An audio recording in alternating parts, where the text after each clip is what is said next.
Boa noite, pessoal. Boa noite, boa noite. 99.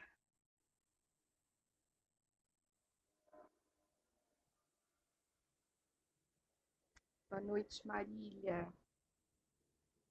Esperar uns segundinhos aí para ver se o pessoal entra. Joy, boa noite.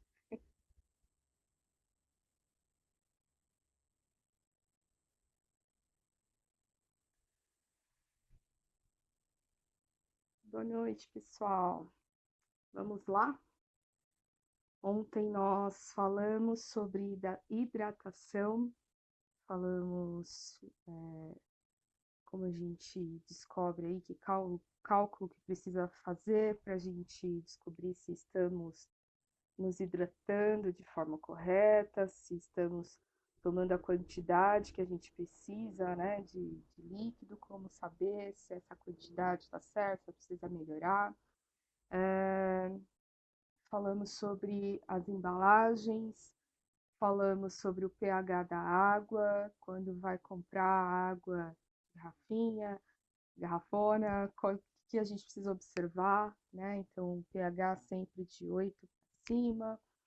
E nós falamos também das embalagens. E hoje eu quero falar um pouco mais com vocês sobre o plástico. Plástico que para as tentantes deveria passar bem longe. E hoje eu quero explicar para vocês o que é isso, por que fala do plástico, por que a tentante em especial precisa evitar o contato com esse material que é altamente contaminante e faz parte da nossa vida de uma maneira que às vezes a gente nem se dá conta do quanto de plástico nós utilizamos normalmente no nosso dia a dia, né?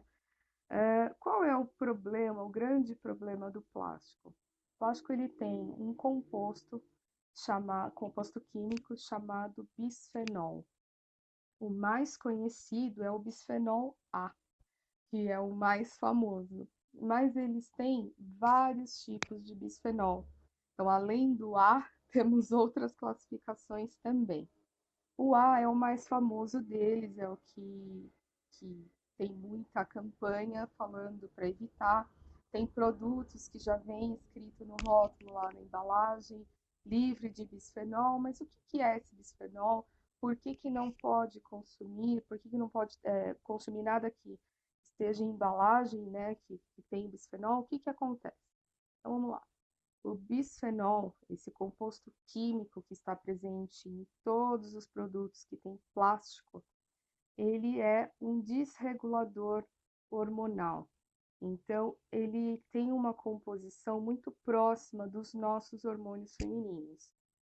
Quando a gente consome e tem muito contato com plásticos e refeições, nós vamos contaminando o nosso corpo com esse composto e ele começa a agir então no nosso corpo. E aí o que vai acontecer? A primeira coisa, ele vai atrapalhar toda a nossa função endócrina ali, né? A parte hormonal já vira uma bagunça. A tireoide é a primeira que sofre o ataque do bisfenol.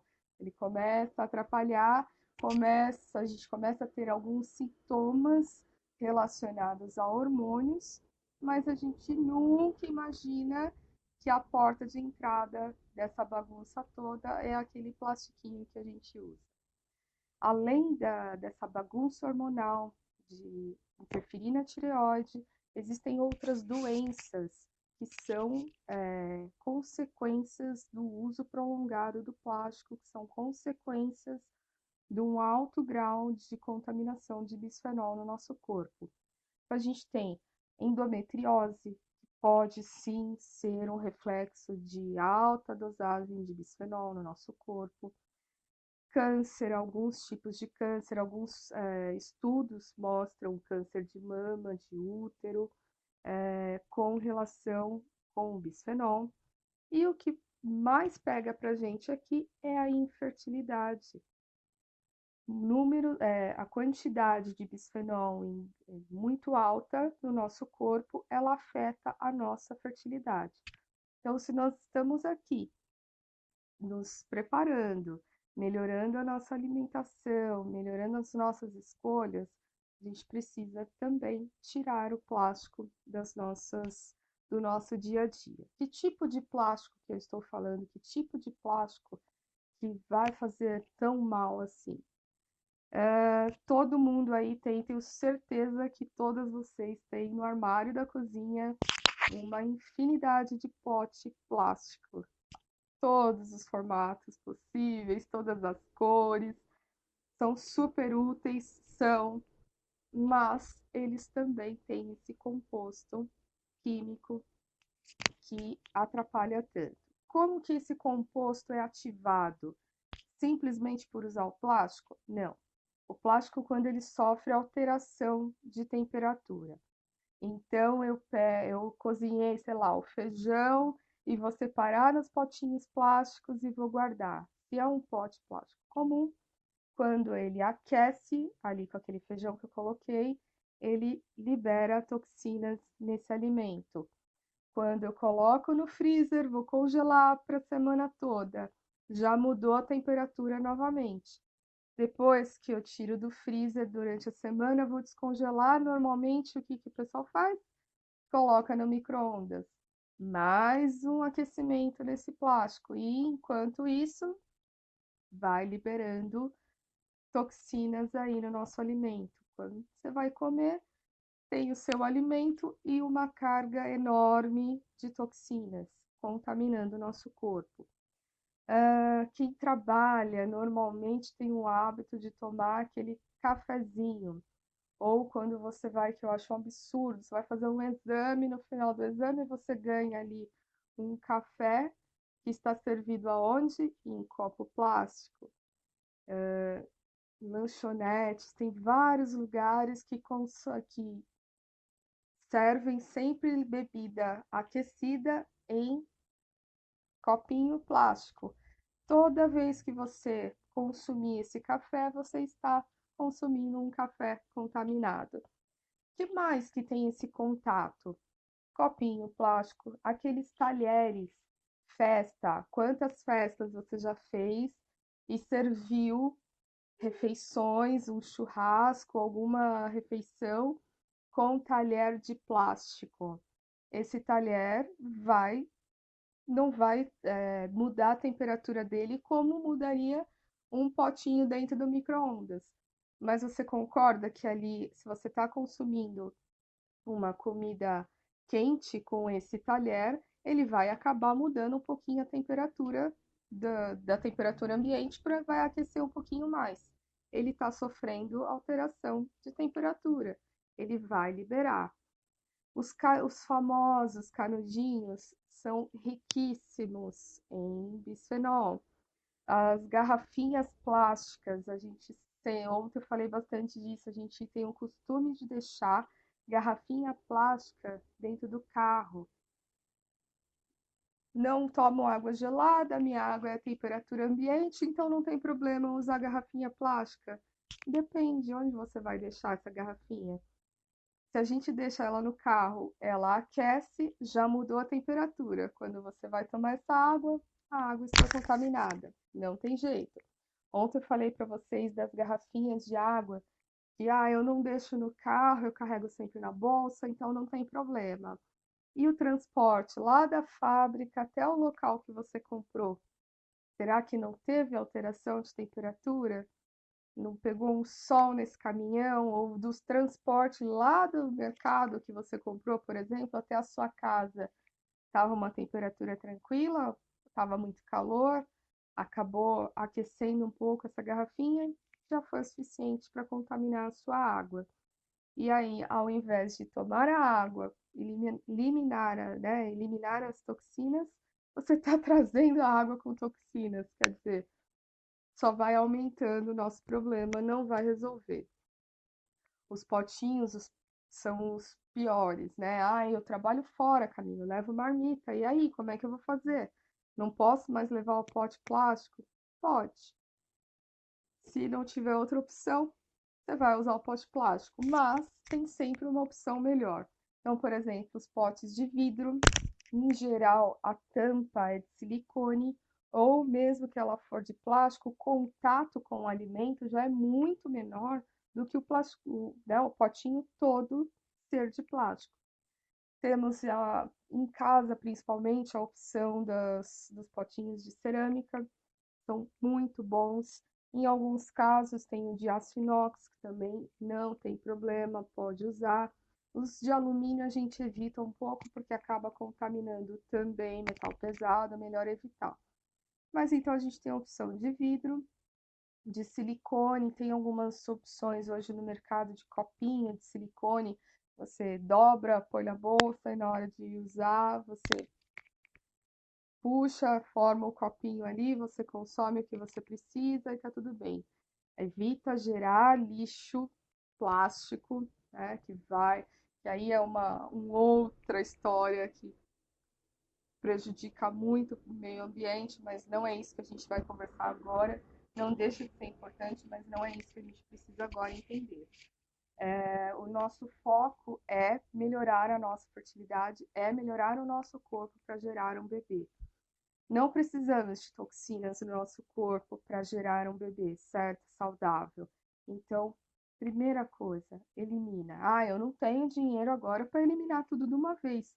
Vamos com calma. O importante é você entender a importância de cada item desses que a gente tem trazido para vocês, o quanto isso vai afetar, né, a chance da FIV dar certo, e aí aos pouquinhos você vai fazendo essas alterações. Então, eu sempre recebo muita pergunta desses potes que vem, né, escrito na embalagem, BPA free, livre de bisfenol A, como eu falei lá no começo hoje. Bisfenol A é um componente, uma classificação de bisfenol. Existem várias outras classificações de bisfenol que vai te contaminar da mesma forma. A mais conhecida é o bisfenol A. Então, o comércio, né, a indústria usa esse para embalagem. Esse produto que é livre de bisfenol A é ruim? Não é ruim. Ele já não é, já diminuiu um pouquinho a contaminação dele. Mas o ideal é que não use esse plástico, tá? Então, vai sair, se você puder levar para o seu trabalho uma opção de vidro, de inox, de silicone, de cerâmica, deixa na sua mesa de trabalho uma canequinha lá de cerâmica.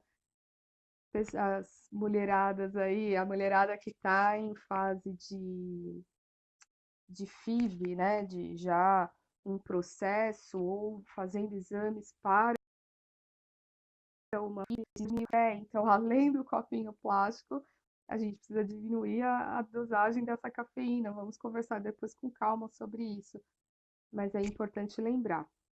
Então, para quem não assistiu ontem, vou lembrar um pouquinho vocês. Ontem eu falei sobre hidratação, e aí, para quem não estava, não conseguiu anotar a dica, vou repetir aqui para vocês então. Como é que a gente sabe a quantidade de líquido que a gente tem que tomar por dia? Qual o valor, né, ali ideal de hidratação?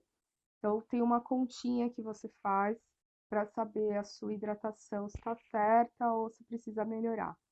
Vai pegar o seu peso atual, vai multiplicar por 0,035. Peso multiplica 0,035. O valor que der nessa conta é a quantidade de hidratação que você precisa, a quantidade de líquidos que você precisa tomar, tá? Então, deu lá 1,8 litro, 2 litros de água. Você vai pegar essa quantidade e vai dividir durante todo o seu dia. Evitar perto das refeições para não causar inchaço, não atrapalhar a digestão. Evitar esse consumo maior dessa hidratação diária perto do horário de dormir. Nossas tentantes precisam dormir bem, faz diferença. E aí, se você toma muito líquido antes de dormir, você vai acabar no banheiro. Já não vai ser um sono reparador. Então, fica a dica aí para você saber se está se hidratando direito ou não. além da quantidade do líquido, precisa, então, elimine os plásticos da sua vida para melhorar o seu corpo, tirar essas toxinas aí que vêm junto, né, no alimento. Se você tem o hábito de usar saquinho plástico para congelar, por exemplo, a fruta para o suco da semana, tudo bem, o contato com o alimento ali é menor. A mudança de temperatura você não vai precisar aquecer essa fruta para fazer o suco durante a semana. Então, a contaminação, apesar de congelar, a contaminação vai ser menor do que aqueles plásticos que você precisa mudar muito de temperatura. Tá quente, esfria, congela, descongela. A contaminação é diferente do tipo de plástico que você está usando, certo? Então, temos aí a semana toda de live. Amanhã quem fala com vocês é a Joy, a tentante. Vem aí contando a experiência dela, contando o tratamento, trocando informações com vocês. Podem continuar, estamos muito felizes com as pessoas que estão nos escrevendo, contando as suas histórias, mandando dúvidas. Isso é muito bacana, essa troca com vocês.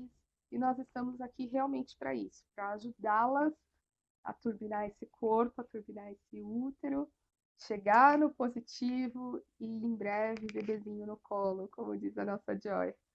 Então, bom descanso para vocês e esperamos vocês amanhã na nossa live.